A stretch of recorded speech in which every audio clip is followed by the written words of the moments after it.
Pernah nggak sih kamu mikir, kenapa di saat ribuan coffee shop tumbang satu persatu, ada satu brand yang justru tumbuh gila-gilaan? Kenapa brand ini bisa buka ratusan outlet dalam waktu singkat, dapat pendanaan triliunan, dan namanya terus nongol di mana-mana? Padahal produknya, kopi susu. Yang jual kopi susu bukan cuma dia. Lalu, apa sebenarnya strategi viral di balik kopi kenangan? Kalau kamu pelaku UMKM atau pebisnis F&B, video ini bisa jadi kunci bocoran dapur yang mungkin nggak pernah kamu sadari selama ini. Dan percaya deh, ini bukan cuma soal kopi, ini soal positioning, soal momentum, soal cara bikin brand kamu terasa relevan di kepala market. Yuk kita bongkar pelan-pelan. Awalnya, banyak orang pikir kopi kenangan sukses karena hype kopi susu gula aren. Padahal, gula aren itu bukan penemuan baru. Yang bikin beda bukan produknya dulu, tapi positioningnya. Mereka masuk di celah yang kosong. Di satu sisi, ada coffee shop premium seperti Starbucks. Mahal, nyaman,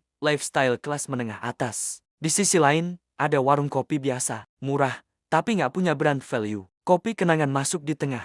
Harga masih masuk akal. Branding terasa modern. Nama produknya unik dan relatable. Kenangan mantan. Coba pikir. Ini bukan cuma nama minuman, ini bahan cerita, ini bahan postingan, ini bahan bercanda. Mereka bikin kopi jadi punya emosi, dan ketika produk punya emosi, orang nggak cuma beli rasa, mereka beli pengalaman. Ini pelajaran pertama buat kamu, orang nggak beli produk, orang beli cerita yang bisa mereka banggakan. Lalu masuk ke strategi kedua yang jarang dibahas, momentum digital. Kopi kenangan lahir di era ketika aplikasi delivery lagi naik-naiknya, GoFood dan GrabFood lagi agresif. Mereka nggak fokus bikin tempat nongkrong gede di awal. Mereka fokus takeaway. Artinya apa? Biaya sewa bisa ditekan. Operasional lebih simple. Ekspansi lebih cepat. Mereka nggak jual ambience. Mereka jual kecepatan dan konsistensi rasa. Dan ini cocok banget dengan gaya hidup urban. Cepat, praktis, mobile. Sekarang coba refleksi ke bisnis kamu. Kamu lagi maksa jual ambience, padahal market kamu butuh kecepatan. Atau kamu terlalu fokus dekorasi,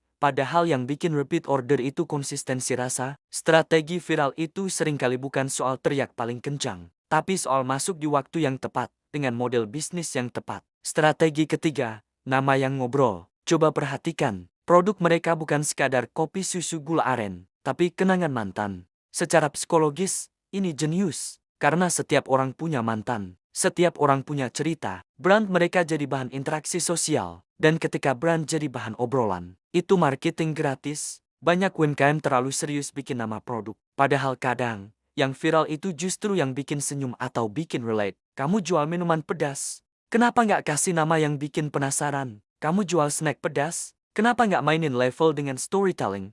Bukan cuma angka. Ingat, di era media sosial, shareability lebih penting dari sekadar enak. Lalu yang keempat, scaling mindset. Kopi kenangan dari awal sudah mikir sistem, bukan cuma jualan. Mereka standarisasi resep, standarisasi supply chain, standarisasi training. Makanya ketika investor masuk, mereka siap gas. Banyak UMKM stuck bukan karena nggak laku, tapi karena nggak siap dibesarkan. Kalau besok order kamu naik 5 kali lipat, kamu siap nggak? Bahan baku aman, rasa konsisten, tim siap. Viral tanpa sistem itu bahaya, karena begitu meledak, bisa langsung hancur. Dan yang terakhir, mereka paham satu hal penting, brand itu dibangun di kepala, bukan di dapur.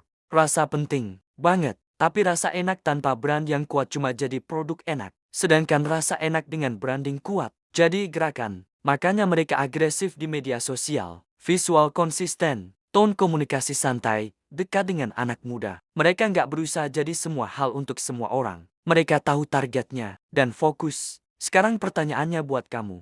Kalau brand kamu hilang besok, apakah ada yang merasa kehilangan? Atau cuma pindah ke kompetitor tanpa mikir 2 kali? Itu indikator paling jujur seberapa kuat brand kamu. Nah sekarang kita tarik ke bisnis F dan B kamu. Kamu mungkin nggak punya dana investor miliaran. Tapi kamu bisa tiru pola pikirnya. Masuk ke celah yang kosong. Bikin nama produk yang punya cerita. Manfaatkan momentum digital. Bangun sistem dari awal. Dan yang paling penting, pastikan rasa kamu konsisten. Dan ngomongin soal konsistensi rasa, disinilah banyak bisnis tumbang. Karena bumbu berubah, karena takaran beda-beda, karena supplier nggak stabil. Kalau kamu main di snack, ayam geprek, basreng, makaroni pedas, minuman kekinian. Kunci repeat order itu satu, rasa yang konsisten dan nagih. Makanya kamu butuh partner bahan baku yang serius. Kenalin, GAV Gordon Aroma Food Indonesia. Mereka menyediakan bumbu tabur makanan dengan varian rasa asin, manis, gurih, sampai pedas dengan berbagai level. Kamu mau bikin konsep level kayak kenangan mantan level 1 sampai move on level 10? Bisa banget pakai cabai bubuk aneka level dari GAV. Kamu main minuman kekinian. Mereka juga punya bubuk minuman dengan kualitas terbaik yang stabil dan sudah dipakai banyak pelaku usaha. Bedanya apa? Konsisten, aromanya kuat, dan varian rasanya lengkap. Artinya kamu bisa fokus bangun brand dan marketing tanpa pusing rasa berubah-ubah. Kalau kamu serius mau scale up bisnis F dan B kamu tahun ini, coba cek kontak WhatsApp yang ada di deskripsi. Ngobrol langsung, tanya sampel, tes sendiri kualitasnya. Karena strategi viral tanpa produk yang konsisten percuma. Dan jangan lupa, kalau kamu merasa video ini ngebuka pola pikir baru, tonton juga video menarik lainnya di channel ini. Subscribe sekarang, like videonya, dan tulis di kolom komentar, brand saya siap viral. Sampai ketemu di cerita bisnis berikutnya.